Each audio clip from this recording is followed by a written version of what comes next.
সাঈদী সাহেব উনি বলেছিলেন যে এক লাথি মারবো দিল্লি গিয়ে পড়বে, সেই লাথি সাঈদী সাহেবের কথাই হয়েছে, যে দিল্লি গিয়ে পড়ছে। জুলাই সনদ সম্বন্ধে আমার ব্যক্তিগত মতামত, এটি একটি আল্লাহর দান।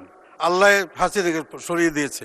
আমাদের ওপারে যে মাননীয় সংসদ সদস্য মরহুম আমাদের সাঈদী সাহেব উনি বলেছিলেন যে এক লাথি মারবো দিল্লি গিয়ে পড়বে, সেই লাথি সাঈদী সাহেবের কথাই হয়েছে, যে দিল্লি গিয়ে পড়ছে। 13টি মশলার এক দারুণ কম্বিনেশনে তৈরি ইফাত রশিদ বিরিয়ানি মশলা। উৎসব এখন প্রতিদিন।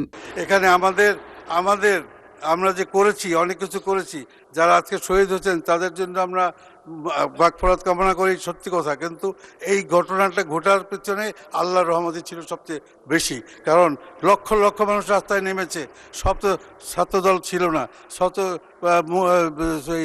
শিবির ছিল না, সব তো বিভিন্ন দলের লোক, বিভিন্ন লোক সবাই রাস্তায় নেমে এই দেশটাকে স্বাধীন করেছি আমরা।